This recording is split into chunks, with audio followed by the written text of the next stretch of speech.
السلام علیکم ورحمۃ اللہ وبرکاتہ۔ الحمد للہ رب العالمین والصلاة والسلام علی سید الانبیاء والمرسلین وعلی آلہ وصحبہ اجمعین، اما بعد۔ ایتھیزم ایکسپوزڈ کا یہ تیسرا ایپیسوڈ ہے، تیسرا حلقہ ہے، اور آپ لوگ جانتے ہی ہیں کہ ہم ایک ملحد کی کتاب اس وقت پڑھ رہے ہیں اور اس پر جو رد کیا جا سکتا ہے وہ کر رہے ہیں۔ میرے پاس ایک اہم سوال بھی آیا ہے جو کل کے موضوع سے متعلق ہے۔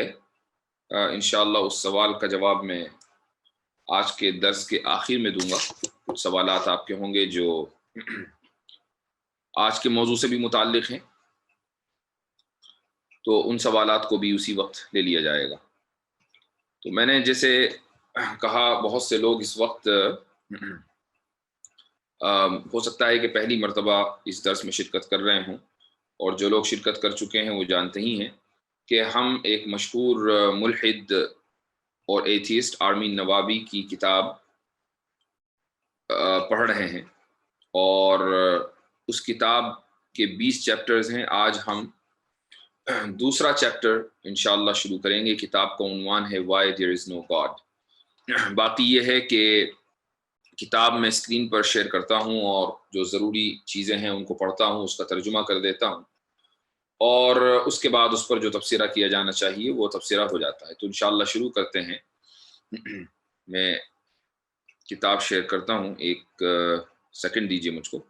تو یہ چیپٹر 2 ہے، اور اس کا عنوان ہے God's existence is proven by scripture۔ جیسا کہ میں نے اس سے پہلے بتایا تھا کہ اس کتاب کا جو منہج ہے وہ یہ ہے کہ یہ شخص اپنے اعتبار سے اہل مذہب کے دلائل ذکر کرتا ہے کہ اہل مذہب یہ دلیل دیتے ہیں، مذہب کے ماننے والے یہ دلیل دیتے ہیں، اور پھر اس دلیل کا رد کرتا ہے۔ ہمارا کام یہ ہے کہ ہم اس کے رد کا رد کریں، اس کے ریفیوٹیشن کا ریفیوٹیشن کریں۔ تو اس نے اپنے اعتبار سے اہل مذہب کی دلیل یہ دی ہے کہ مذہب کے ماننے والے خدا پر یقین اس لیے رکھتے ہیں چونکہ خدا کا ذکر کتابوں میں آیا ہے۔ یعنی عیسائی گاڈ کو اس لیے مانتے ہیں کہ ان کی جو مقدس کتابیں ہیں اس میں گاڈ کا ذکر آیا ہے۔ مسلمان اللہ کو اس لیے مانتے ہیں کہ اللہ کا ذکر قرآن میں آیا ہے، مقدس کتاب میں آیا ہے۔ تو یہ گویا کہ اہل مذہب کی دلیل ہے، حالانکہ یہ اہل مذہب کی کوئی دلیل نہیں ہے، لیکن پھر بھی چلیے اس کو مان لیتے ہیں کہ یہ اہل مذہب کی ایک دلیل ہے۔ اب اس کے اوپر اس کا کیا تبصرہ ہے ہم وہ دیکھتے ہیں۔ سب سے پہلے یہ اس دلیل کی وضاحت کرتا ہے۔ یہ کہتا ہے کہ many religions، شروع سے میں پڑھتا ہوں، many religions have certain holy books that are revered as true accounts۔ ہر مذہب میں مختلف مقدس کتابیں ہوتی ہیں جن کو سچی کتابیں اور سچے دلائل کی حیثیت دی جاتی ہے۔ These are called scriptures۔ Text considered sacred and either inspired or directly dictated by a deity۔ یہ جو مقدس کتابیں ہیں، اس کے اندر جو آیتیں آتی ہیں، جو ورسز آتے ہیں، ان کے بارے میں اہل مذہب یہ سمجھتے ہیں کہ یہ براہ راست خدا کی طرف سے آئی ہیں۔ تو یہ اس نے اس کا تعارف کرایا۔ آگے یہ لکھتا ہے The Bible and Quran are held up by many believers as both guides for beliefs and historical accounts for reality۔ قرآن اور بائبل یہ دونوں اپنے ماننے والوں کے لیے کتاب ہدایت بھی ہیں، اور اسی طریقے سے بہت سے تاریخی واقعات کو جانچنے کا پیمانہ اور معیار بھی ہیں۔ Many believers claim that their holy book of choice is uniquely perfect, thus suggesting its divine origin۔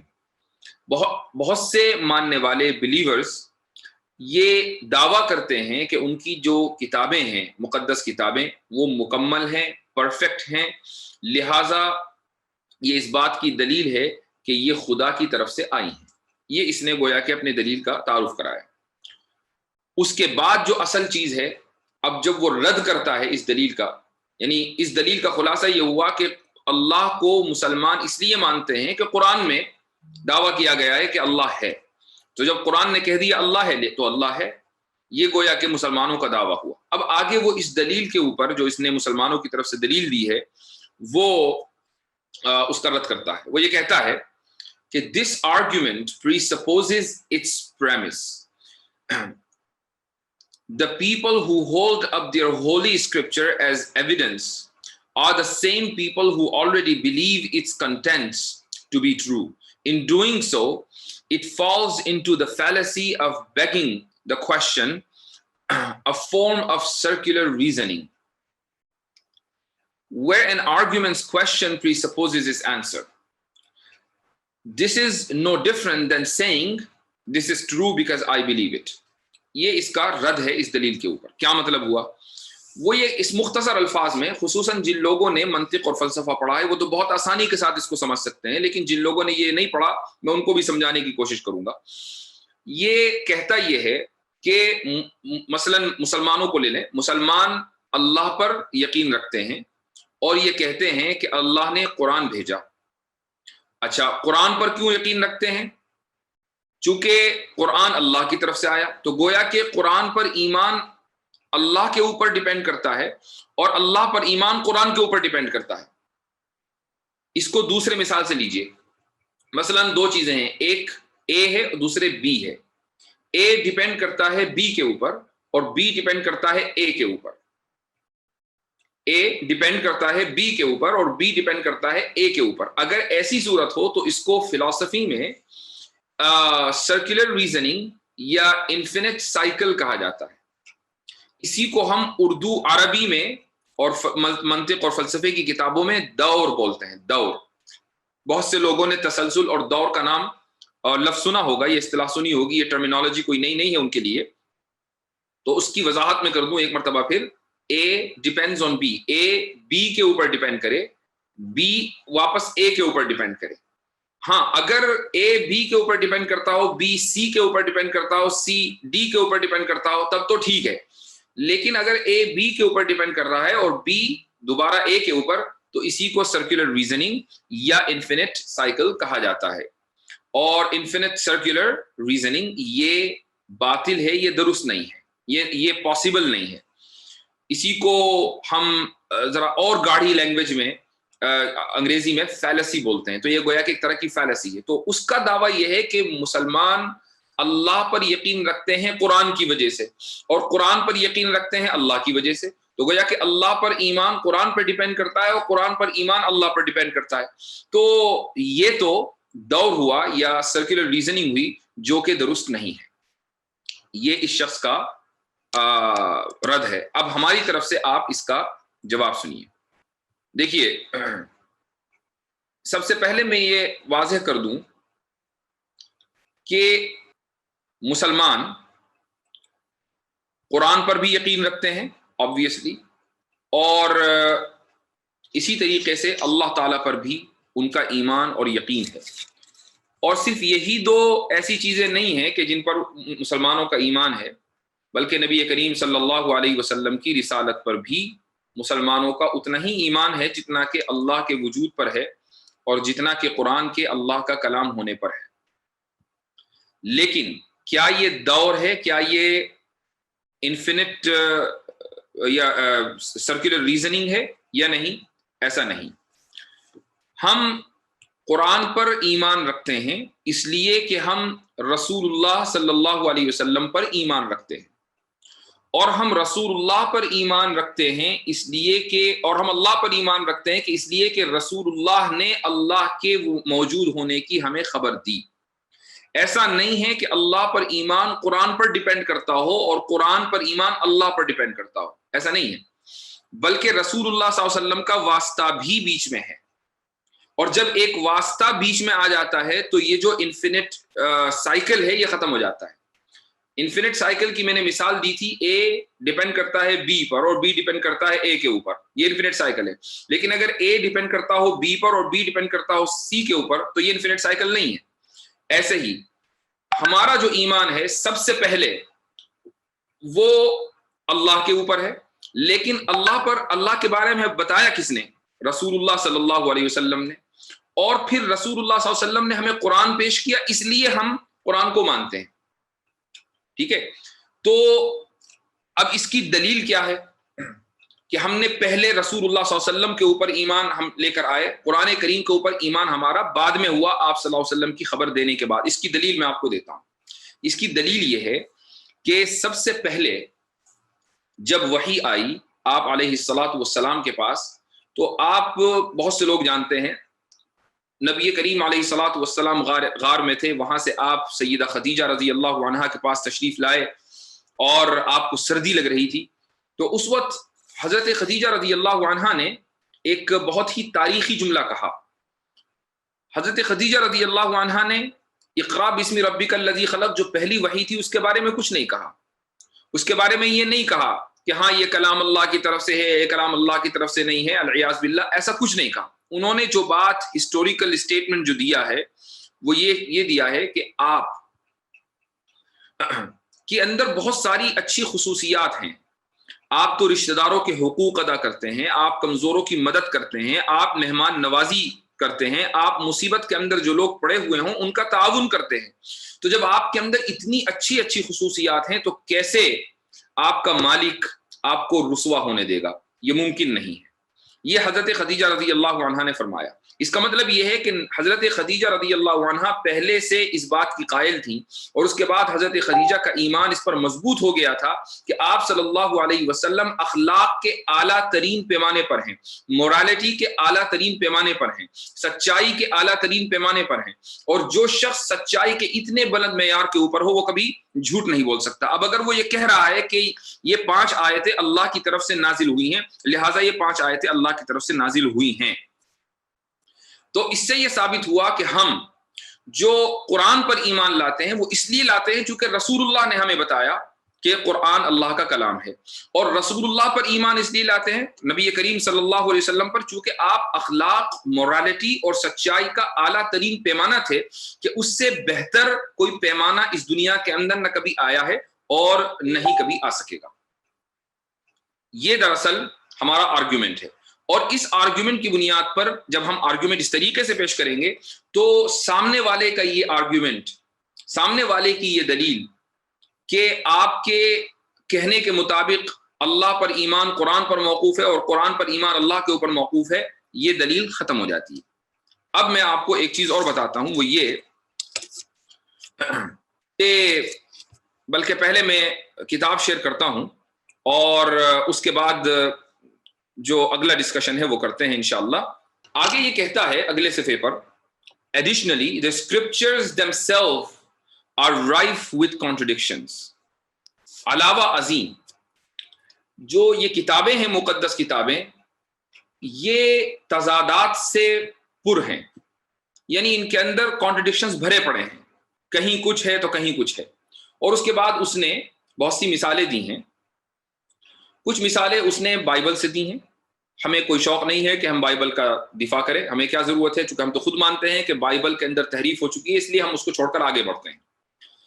اگلے صفحے پر جو یہ قرآن کے بارے میں تبصرہ کرتا ہے وہ یہ ہے، In the Quran, several scientific errors are also apparent. For example, the Quran suggests that the earth is flat with the sun rising and setting in particular part of the earth. 1886 اس نے یہ دعویٰ کیا ہے کہ قرآن کے اندر بہت سارے سائنسی ایررز بھی ہیں، سائنسی غلطیاں بھی ہیں، اور بہت واضح طور پر ان کو دیکھا جا سکتا ہے۔ اس نے ایک مثال دی ہے سورہ نمبر 18 ورس نمبر 86 کی، اور وہ یہ کہتا ہے کہ اس آیت کے مطابق قرآن یہ کہتا ہے کہ زمین فلیٹ ہے اور سورج اس کے ایک حصے کے اندر یعنی زمین کے اندر غروب ہوتا ہے۔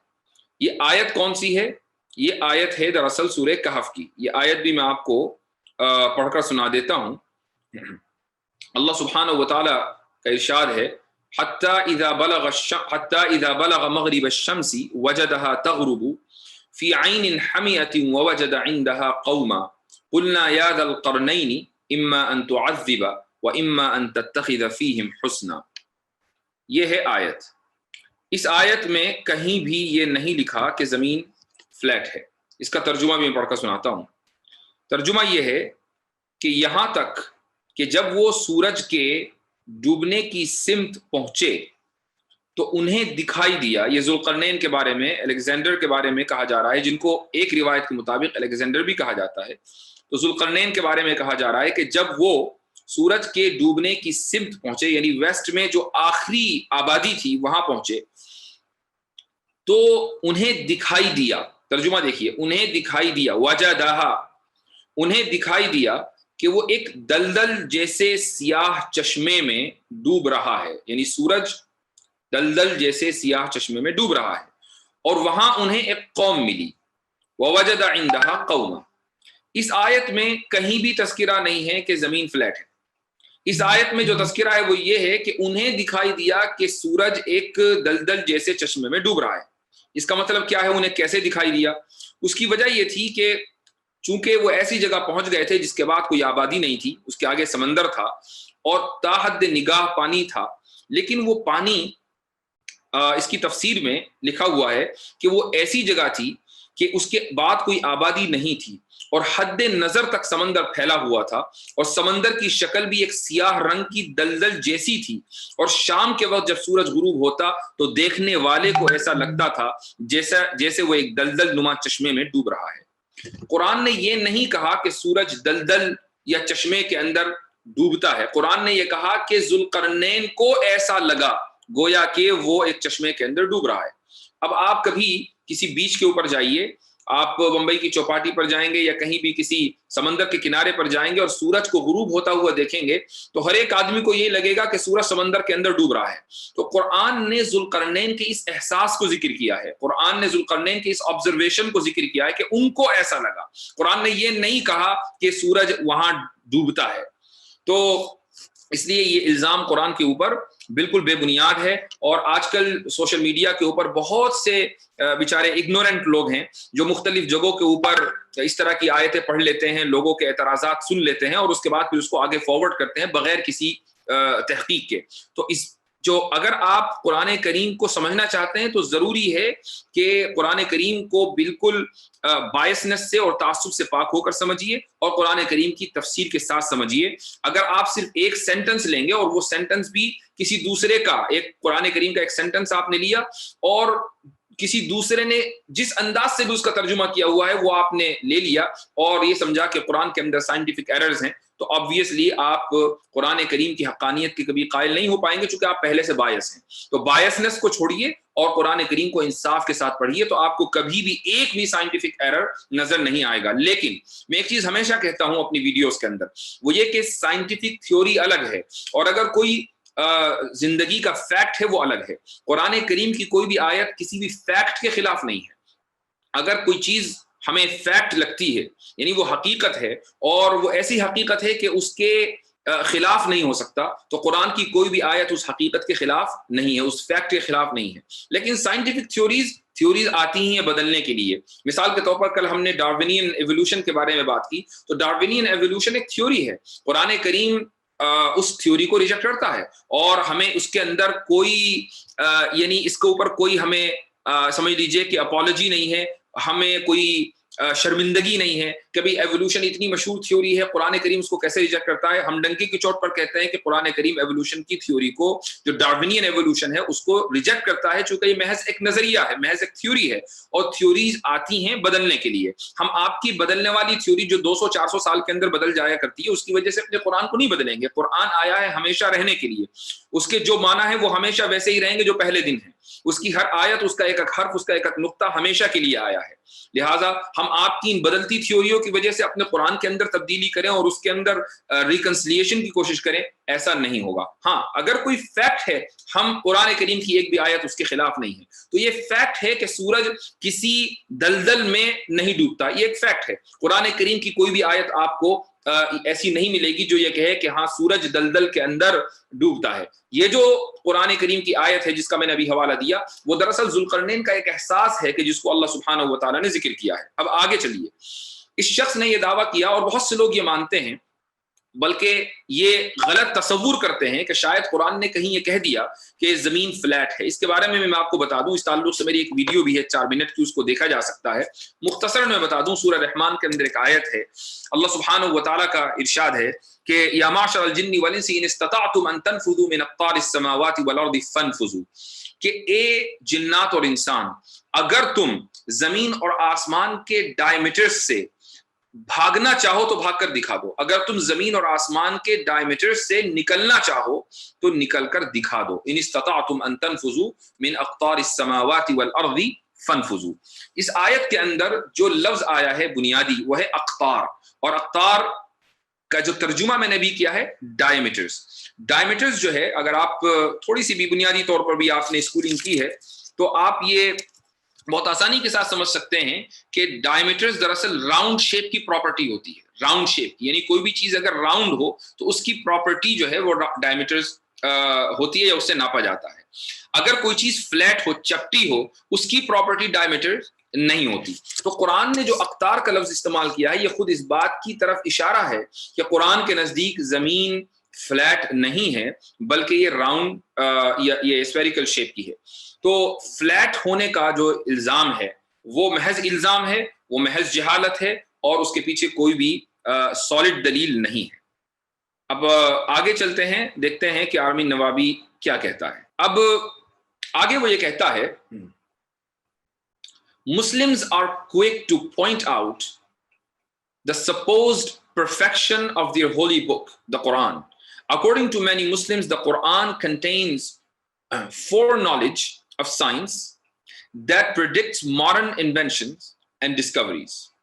وہ یہ کہتا ہے کہ مسلمان بہت جلدی یہ دعویٰ کرنے لگتے ہیں کہ ان کی مقدس کتاب کامل اور مکمل ہے، پرفیکٹ ہے، اور بہت سے مسلمانوں کا تو یہ بھی کہنا ہے کہ قرآن نے آگے آنے والی جو ایجادات ہیں ان کے بارے میں پہلے ہی پیشگوئی کر دی تھی۔ قرآن نے پہلے ہی بتا دیا تھا کہ آگے انسان کیا کیا ایجادات کریں گے۔ These claims are dubious and hawk arguments. Modern day believers attribute these explanations to the text after the fact. If the Quran actually contains scientific breakthroughs, many of the countless believers who had studied the Quran would have made these discoveries before the scientists. وہ یہ دعویٰ کرتا ہے، وہ یہ کہتا ہے کہ اگر مسلمانوں کی اس بات کو مان لیا جائے کہ قرآن میں پہلے ہی آئندہ ہونے والی سائنٹیفک ڈسکوریز کے بارے میں بتا دیا گیا تھا، اور قرآن معجزہ ہے اس اعتبار سے کہ اس میں آنے والے دنوں کے اندر کیا کیا سائنسی ایجادات ہونی ہیں اس کو بیان کر دیا گیا ہے، تو پھر آخر کیا وجہ ہے کہ مسلمانوں نے جنہوں نے قرآن کو سمجھا پچھلے زمانوں میں، انہوں نے وہ سائنسی ایجادات نہیں کی، انہوں نے وہ ڈسکوریز نہیں کی؟ کیوں سائنٹسٹ کا انہوں نے انتظار کیا؟ کیوں عام سائنٹسٹ نے وہ ڈسکوریز اور ایجادات کی ہیں؟ اس کے بعد پھر مسلمانوں نے کہا ارے ہم نے تو پہلے ہی کہہ دیا تھا، ہمارے قرآن میں تو پہلے ہی لکھا ہوا تھا۔ تو دیکھیے یہاں دو باتیں ہیں۔ پہلی بات تو یہ ہے کہ کچھ مسلمانوں کا، میں سب کو نہیں کہتا، کچھ مسلمانوں کا جو سائنس سے بہت زیادہ متاثر ہوتے ہیں، جو اپولوجیٹک مسلمز ہیں، میں ان کو کہتا ہوں اپولوجیٹک مسلمز، جب وہ سائنس پڑھتے ہیں اور سائنس کی کسی بھی ڈسکوری سے یا کسی بھی تھیوری سے بہت زیادہ متاثر ہو جاتے ہیں، تو وہ یہ کوشش کرتے ہیں کہ اس کو قرآن میں ڈھونڈا جائے، اور کسی قرآن کی ایک آیت کو مثلا وہ اٹھاتے ہیں اور یہ کہتے ہیں کہ دیکھو یہاں پر اس سائنسی نظریے کی بات آئی ہے۔ یہ بنیادی طور پر رویہ ہی غلط ہے۔ اس کی وجہ یہ ہے کہ قرآن جو ہے وہ کتاب ہدایت ہے، وہ ہدایت کے لیے آئی ہے، انسان کو کیسے اپنی زندگی کو سنوار کر آخرت کو سنوارنا ہے، قرآن کا مقصد یہ ہے۔ قرآن کا مقصد کسی سائنس کے تھیوری کو بیان کرنا نہیں ہے، قرآن کا مقصد کسی ڈسکوری کو بیان کرنا نہیں ہے، قرآن کا مقصد کسی سائنسی نظریے کو یا کسی ایجاد کو، انوینشنز کو بیان کرنا نہیں ہے۔ تو جو مسلمان یہ دعویٰ کریں کہ قرآن کے اندر سائنٹیفک نظریات ہیں، وہ ان مسلمانوں کا اپروچ ہی غلط ہے۔ پہلی بات تو یہ ہے۔ دوسری بات یہ ہے کہ میں نے پہلے ہی کہا کہ جو حقائق ہیں، جو فیکٹس ہیں، قرآن کریم میں ان کی طرف اشارہ آ گیا ہے۔ جو نظریات ہیں سائنسی، ان سے ہمیں کوئی لینا دینا نہیں ہے۔ فیکٹس کی طرف قرآن نے اشارہ کر دیا، اور ایسے بہت سارے فیکٹس ہیں جن کو سائنس نے ڈسکور کیا، اس کی طرف پہلے ہی اشارہ قرآن نے کر دیا تھا۔ مثال کے طور پر زمین کا چپٹا نہ ہونا، اس کی طرف قرآن نے اشارہ کر دیا، چونکہ یہ ایک ایسی حقیقت ہے کہ جس کو بعد میں لوگوں نے ڈسکور کیا ہے۔ تو قرآن نے پہلے ہی اس کی جانب اشارہ کر دیا تھا. آپ اگر وہ آرٹیکلز پڑھیں, انٹرنیٹ کے اوپر بہت سے ایسے اکیڈمک جرنلز ہیں جن کے اندر ہسٹوریکلی یہ بیان کیا گیا ہے کہ زمین کے تعلق سے سائنٹیفک اور فلسفیکل نظریہ کیا تھا. تقریباً 30 نظریات شروع سے لے کر گریک فلاسفرز کے ٹائم سے لے کر آج تک تقریباً 30 نظریات زمین کے تعلق سے ہیں. ان میں اور یہ جو ایک آرٹیکل ہے جس کا انشاءاللہ میں لنک کسی وقت دوں گا, اس کے اندر وہ لکھنے والا مسلمان نہیں ہے, وہ لکھنے والا غیر مسلم ہے. وہ یہ کہتا ہے کہ جس وقت گریک فلاسفرز ساری دنیا کے اندر یہ کہہ رہے تھے کہ زمین چپٹی ہے, اس وقت قرآن نے یہ کہا, اہل مذہب نے یہ کہا کہ زمین چپٹی نہیں ہے. تو خود غیر مسلم اس بات کا اعتراف کرتے ہیں. اب آخری بات میں کہنا چاہوں گا وہ یہ کہ قرآن کریم کے بارے میں بہت سے ملحدین کا یہ اعتراض ہے کہ قرآن کے اندر یہ کیسے پتہ چلے قرآن کے بارے میں کہ یہ اللہ کا کلام ہے, ہم کیوں مانیں کہ یہ اللہ کا کلام ہے, اس کی کیا دلیل ہے. میں اس کی دلیل دینا چاہوں گا اور اسی پر ہم آج کی گفتگو ختم کریں گے. دیکھیے, قرآن کریم کی جو زبان ہے دراصل وہی قرآن کریم کو معجزہ بناتی ہے, اس کی زبان اور اس کا جو مواد ہے, کنٹینٹ. آپ اگر ہسٹری پڑھیں تو آپ کو وداؤٹ بائسنس, بغیر کسی تعصب کے اگر ہسٹری پڑھیں تو آپ کو اندازہ ہوگا کہ جس زمانے میں قرآن کریم نازل ہو رہا تھا اس وقت جو عرب لوگ اس دور میں موجود تھے, نبی کریم صلی اللہ علیہ وسلم کے دور میں, ان کو بھی اندازہ تھا کہ یہ کلام انسان کا کلام نہیں ہے. اسی لیے انہوں نے نبی کریم صلی اللہ علیہ وسلم کے اوپر جو الزام لگایا وہ الزام تھا کاہن کا, کہ اے محمد تم تو کاہن ہو, العیاذ باللہ. کاہن کا مطلب انگریزی میں ہے سوت سیئر.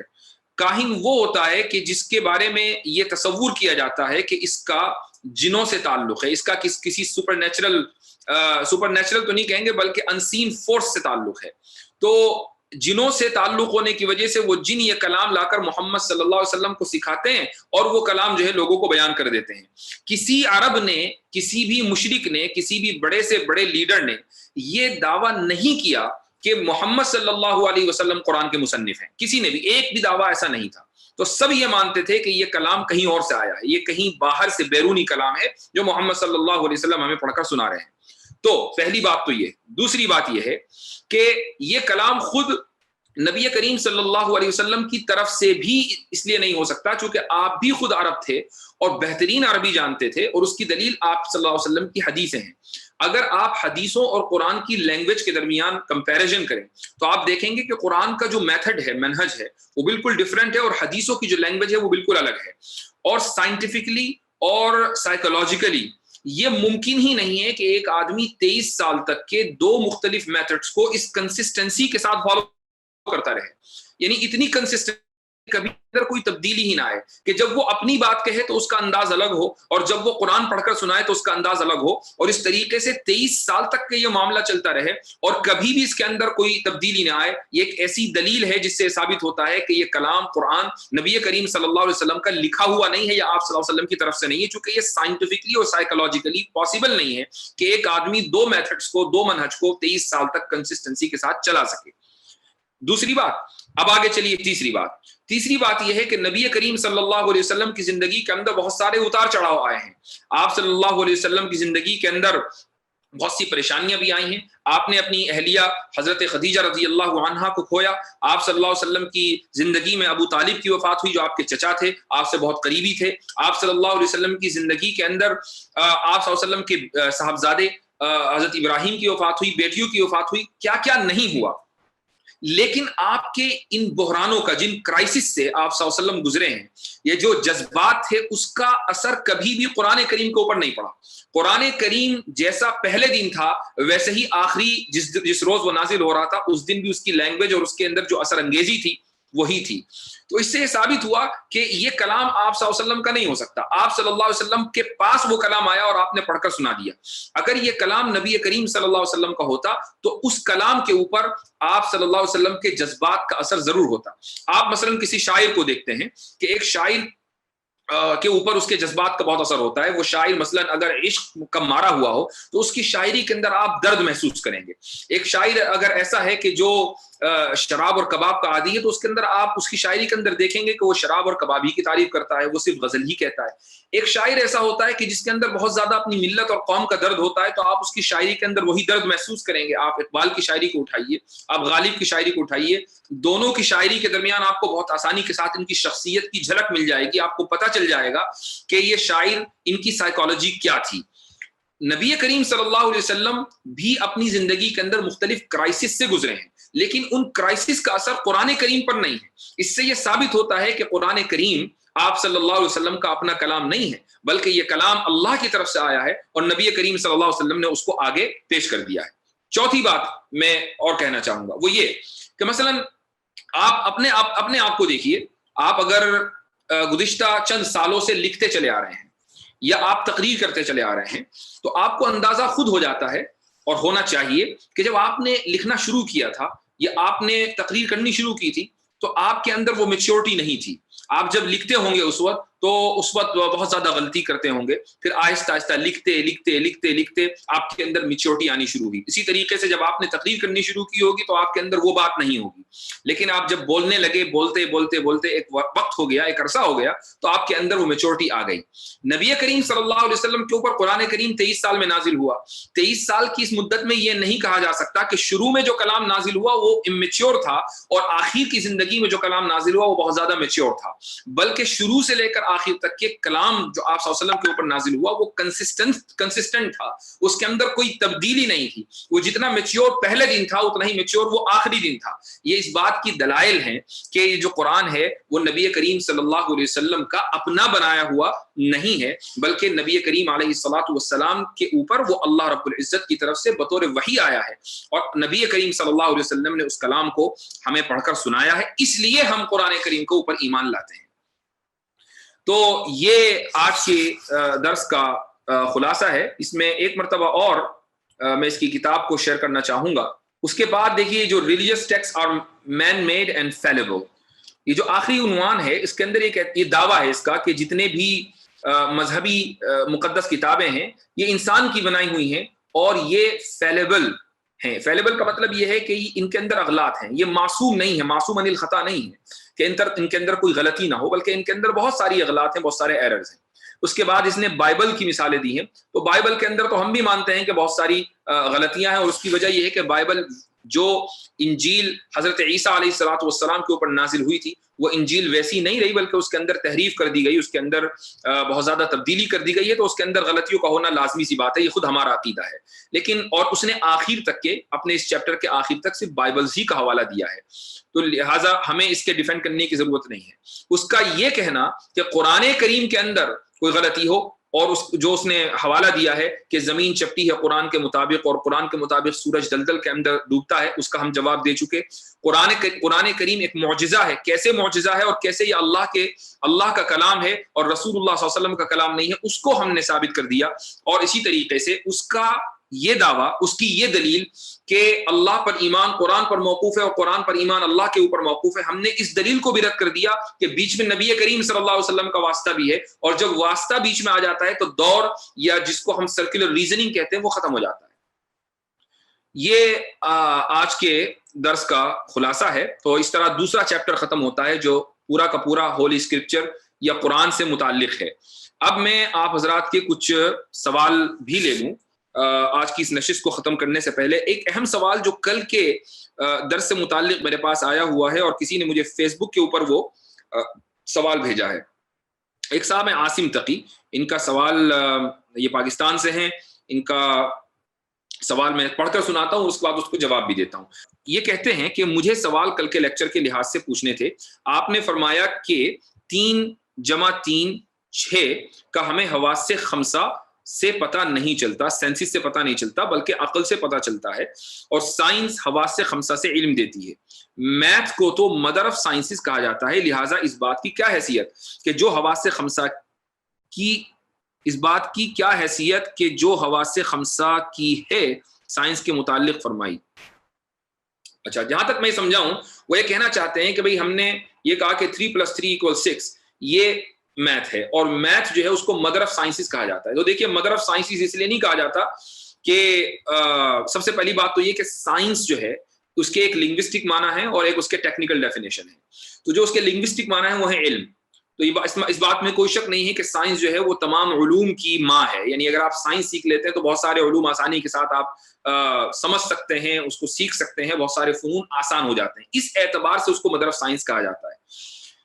تو ورنہ اصل جو سائنس جس کو ہم جو انوینشنز کے لیے ذمہ دار ہے, وہ سائنس جو ایجادات کرتی ہے, دراصل وہ سائنس جو ہے یا وہ سائنس جس کا تعلق یعنی کاسمولوجی سے ہے, وہ دراصل حواس سے خمسہ کے اوپر ہی ڈیپینڈ کرتی ہے.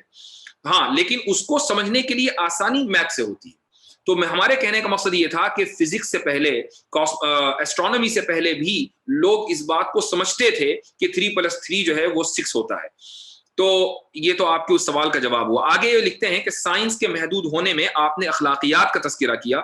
سوال یہ ہے کہ لامحدود میں ہر چیز کا آ جانا ضروری تو نہیں, گنتی لامحدود ہے, اس میں سب کچھ سماتا نہیں. بہت اچھا سوال ہے, لیکن دراصل آپ شاید میری اس بات کو نہیں سمجھے. میں نے یہ بات ثابت کی تھی کہ سائنس محدود ہے.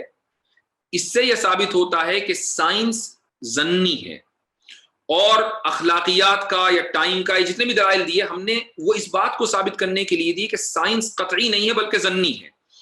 اور میتھ گنتی لامحدود ہے اور اسی اعتبار سے قطعی بھی ہے. یعنی 3+3 = 6 جو ہے وہ ظنی چیز نہیں ہے بلکہ قطعی ہے. اس میں کسی کو شک ہو ہی نہیں سکتا, کوئی دو رائے ہو ہی نہیں سکتی کہ 2+2 4 ہوتے ہیں. اس میں کسی کو کوئی اختلاف نہیں ہے. یہ اتنی قطعی اور بدیہی چیز ہے. تو ہم نے ظنی اور قطعی, ڈیفینٹ اور انڈیفینٹ نالج کو بیان کرنے کے لیے سائنس کے محدود اور غیر محدود ہونے کی بات کہی تھی. تو اس کا مطلب یہ نہیں ہے کہ اگر گنتی لامحدود ہے تو اس کے اندر ہر چیز آ جانی چاہیے, یہ کہنے کا مقصد نہیں تھا. اچھا, آگے وہ لکھتے ہیں تیسرا سوال کہ اسلام کا پھل مسلمان ہے. اسلام کا پھل مسلمان ہی اچھے نہیں, تو جس درخت کا پھل کڑوا ہو اس کو کاٹ دینا چاہیے؟ ہرگز نہیں. ہم نے سائنس کی مخالفت نہیں کی. ہم نے یہ نہیں کہا کہ سائنس کوئی غلط چیز ہے. ہم نے یہ کہا کہ ایوولوشن سائنس کا پروڈکٹ ہے اور سائنس ظنی چیز ہے, لہٰذا ایوولوشن بھی ظنی چیز ہے. صرف اتنا ہی ہم نے کہا. اب مسلمان اسلام کا پروڈکٹ ہے یہ کہنا غلط ہے.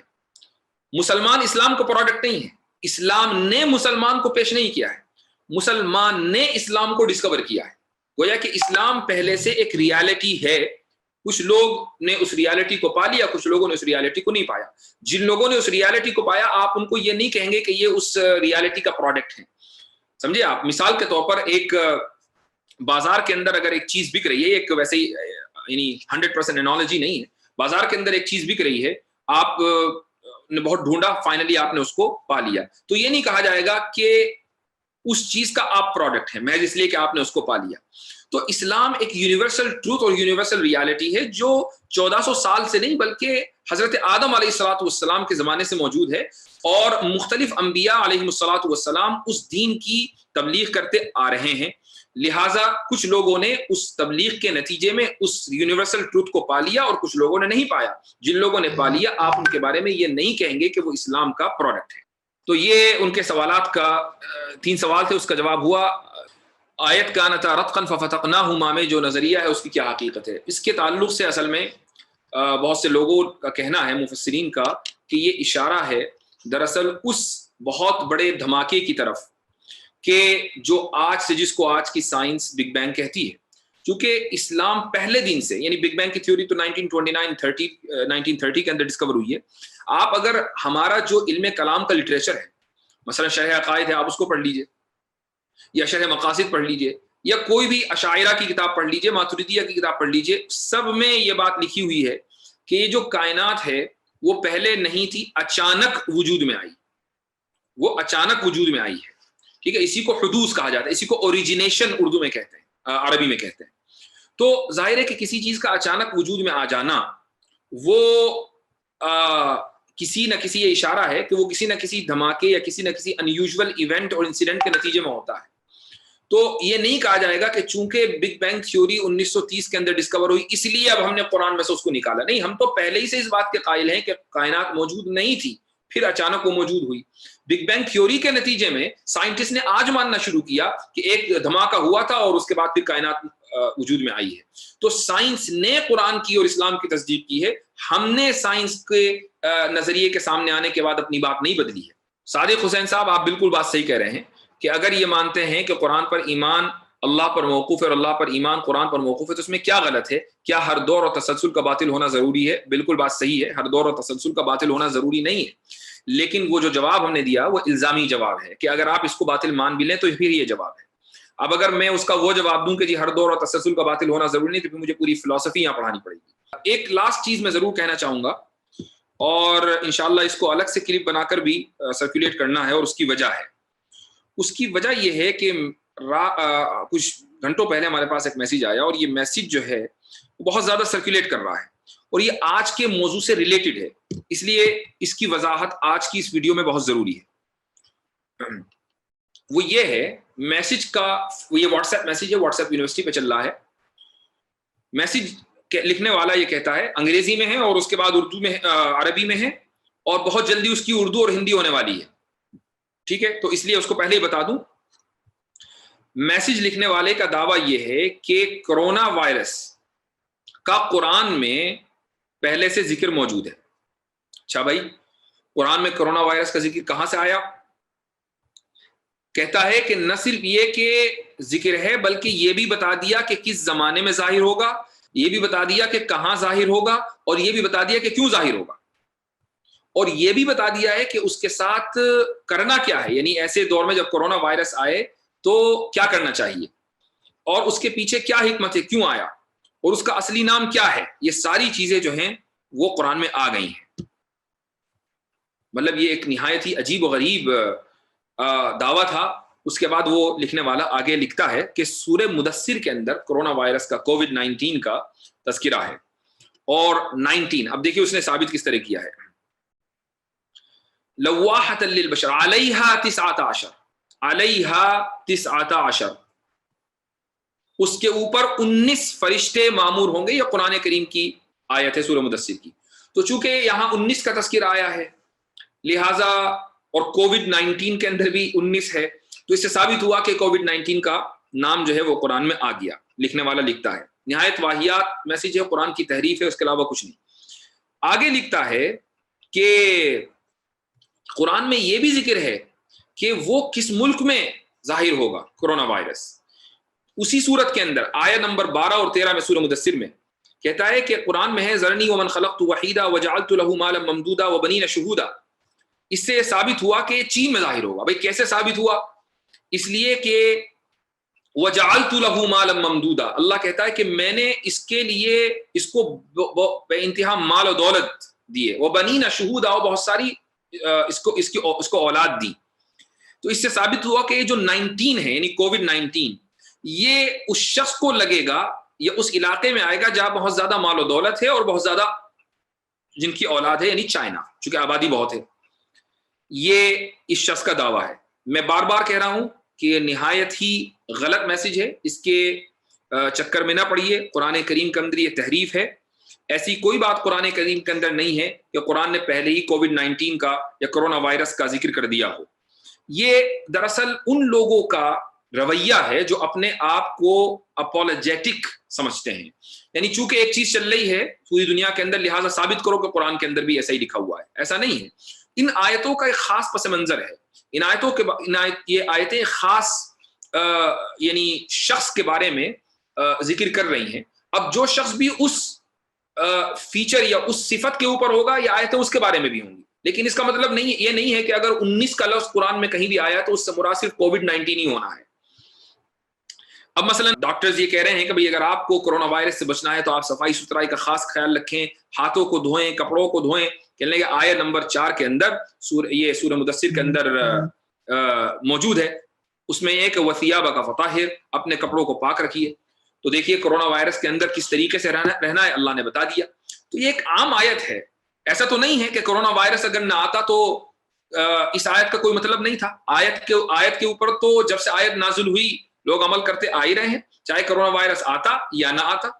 تو یہ مسلمانوں کا یا کچھ مسلمانوں کا، میں سب کو نہیں کہتا ہوں، کچھ مسلمانوں کا 2-4 لوگ اس طرح کے ہوتے ہیں جو اپنے آپ کو بہت زیادہ یعنی نالجبل ثابت کرنے کے لیے اس طریقے کی باتیں قرآن سے ڈھونڈتے ہیں، اور یہ دراصل رسوائی کا سبب بنتے ہیں۔ یہ لوگ اس طرح کے میسج چلا دیتے ہیں، اور عام لوگ جو زیادہ پڑھے لکھے نہیں ہوتے وہ یہ سمجھتے ہیں کہ واقعی یہ تو بہت ہی عجیب و غریب بات ہے کہ کورونا وائرس جس سے پوری دنیا پریشان ہے اس کا ذکر قرآن نے سورہ مدثر میں اتنی ڈیٹیل کے ساتھ کیا ہے، لہٰذا اس میسج کو فارورڈ کرو۔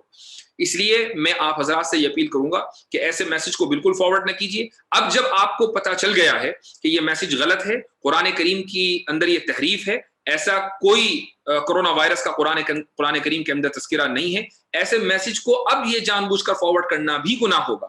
ہاں، وباؤں کا تذکرہ حدیث کے اندر ہے کہ آخری زمانے کے اندر بہت سی وبائیں دنیا کے اندر پھیلیں گی، پلیگ پھیلے گا، یا اس کے علاوہ دوسری وبائیں پھیلیں گی جو انسانیت کو تباہ کر دیں گی، اس طرح کی احادیث ملتی ہیں، بس اتنا ہی ہمارے لیے کافی ہے۔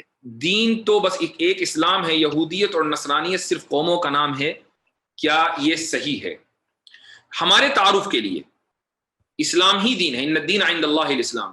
رہی بات یہودیت اور نصرانیت، اب چونکہ وہ مسلمان نہیں رہے، انہوں نے اسلام کو چھوڑ دیا، لہٰذا اب ہم کیسے ان کو پہچانیں؟ اس لیے یہودیت اور نصرانیت کا لفظ قرآن میں اور حدیث کے لٹریچر میں ملتا ہے۔ تو بہرحال آپ آج انشاءاللہ یہیں پر اتفاق کرتے ہیں۔